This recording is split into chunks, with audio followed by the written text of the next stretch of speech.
Мы сейчас зашли, идем смотреть пещеру. И вот написано, что братья разводили здесь овец в 1780 году. И, вернее, уже умерли эти овцы. И в 16 году два брата, они открыли Ниагарский водопад этот и брали 25 центов, чтобы перейти мост и посмотреть на этот шикарный водопад. Поэтому он называется теперь Goat Island. Это типа Козлиный остров. Так. Индастриал. О, здесь что-то интересное будет.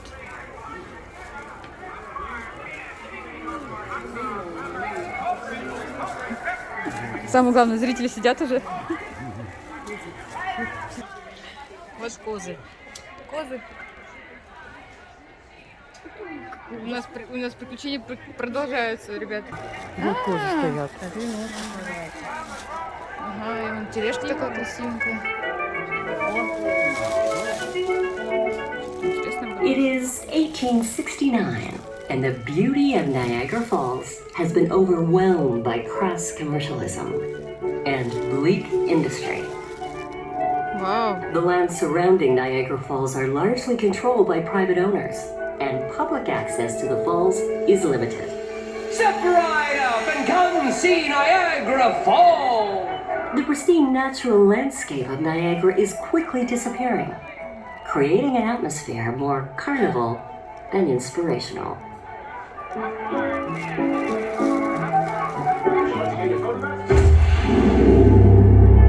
Soiled smokestacks and dismal factories mar the beauty of the surroundings.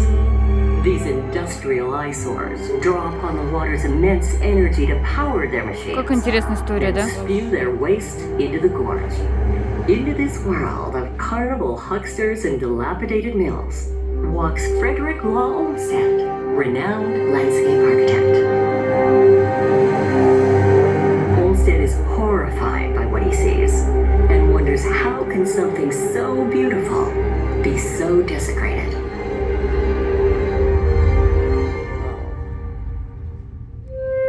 Olmsted gathers together the most prominent academics, businessmen, and politicians of the day to form the Free Niagara movement. Many of the country's luminaries lend their voices to the cause. Public support grows, and the movement gains strength. It is a bold vision because it means tearing down factories, buying back land from private owners, and restoring the original landscape surrounding the falls. A painting of Niagara by Frederick Church, a distinguished American artist, helps inspire the movement, reminding the public of what has been lost and what Free Niagara promises to restore. Church's painting has an enormous effect on the public, who are spellbound by the great beauty that was once Niagara Falls. In 1885, the movement succeeds in turning Niagara Falls into a state park, the oldest in the nation today. It becomes the inspiration for the creation of our national park system. The world changed here.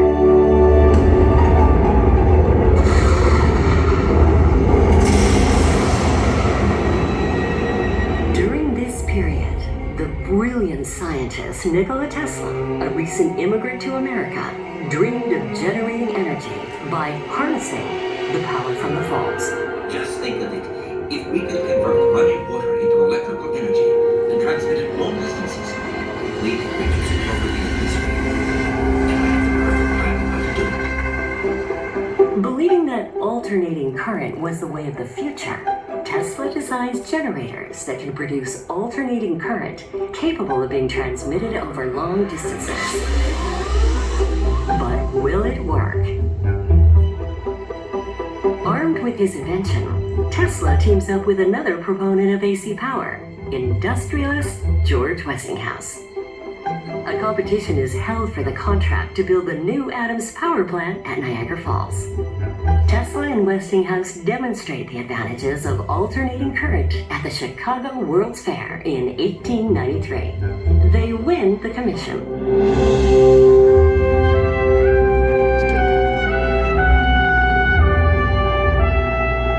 The Adams Power Plant becomes the first large-scale hydroelectric power plant and the first to generate AC current using Tesla-designed generators. In August 1895, the plant begins operating.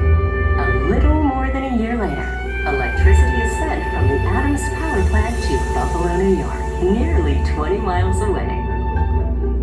When the Pan Am Expo comes to Buffalo in 1901, with visitors arriving from across the globe, Tesla and Westinghouse seize the opportunity to showcase their accomplishment to the world. To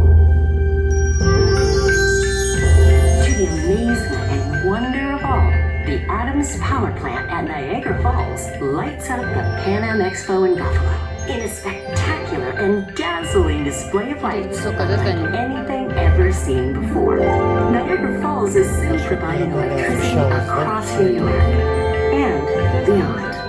The ability to transmit electricity long distances electrifies the world. It is the same system we use today, over 100 years later. The world changed here. Sometimes human brilliance can give power to people. Sometimes people can restore beauty to nature. And sometimes by working together, we can ensure that beauty and power exist together. As you step out and explore and breathe Niagara Falls, as you sense its awe and inspiration, remember,